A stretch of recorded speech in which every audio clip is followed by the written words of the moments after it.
the frozen screams of Dyatlov Pass.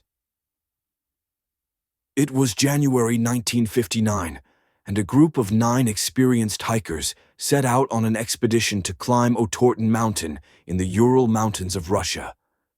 The group was led by Igor Dyatlov, a skilled mountaineer, and included 8 others, friends and students from the Ural Polytechnical Institute. They were young, ambitious, and prepared for the harsh winter conditions.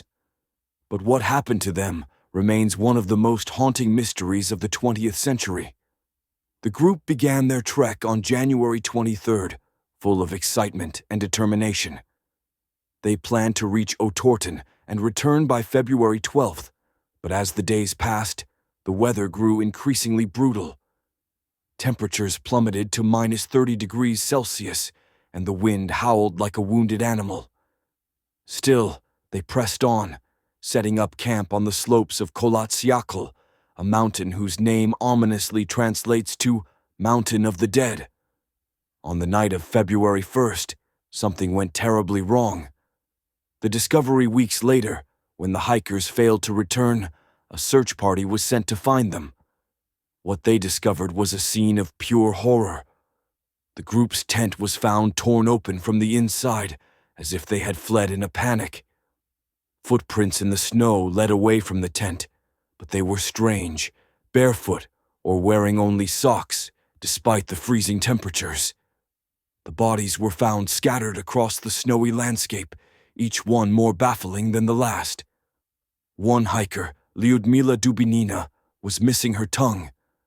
Her eyes were gone, and her face was frozen in a silent scream. Another, Semyon Zolotaryov, had severe chest injuries, as if he had been crushed by a force far beyond human strength. 2 others, Rustem Slobodin and Nikolai Thibault Brignol, had fractured skulls. Yet there were no signs of a struggle, no evidence of an animal attack, and no weapons or tools nearby that could explain their injuries. The most chilling detail: the bodies showed no external wounds. It was as if whatever had killed them had come from within. The theories over the years, countless theories have been proposed to explain the Dyatlov Pass incident. Some say it was an avalanche, but the injuries didn't match. Others suggest it was a military experiment gone wrong, or even an encounter with extraterrestrial beings. But the most unsettling theory involves something far more ancient and malevolent. Local Mansi tribes, native to the region, speak of a spirit that haunts the mountains, a vengeful entity that preys on those who disturb its domain.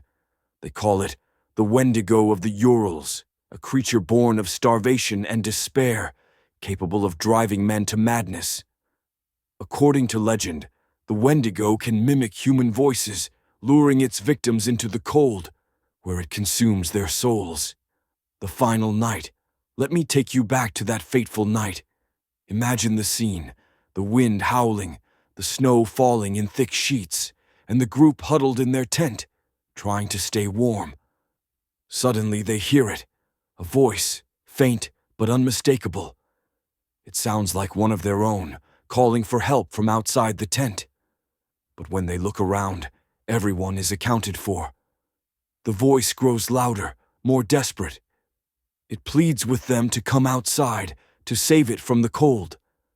Panic sets in. One by one, they begin to feel an overwhelming sense of dread, as if something is watching them, waiting for them to make a mistake. Then, the tent begins to shake. The fabric rips open, and a blast of icy wind tears through the shelter. In their terror, they flee into the night, barefoot and unprepared, driven by a force they cannot understand. What followed was a nightmare. The Wendigo hunted them, one by one, its presence felt but never seen. It whispered in their ears, feeding on their fear, until they were too weak to fight back.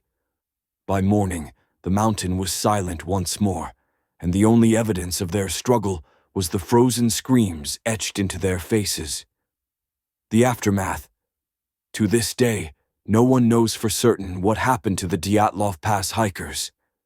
The official investigation was closed, citing a compelling natural force as the cause of death. But those who have ventured to the mountain of the dead swear they can still hear the voices on the wind, calling out for help, begging to be saved.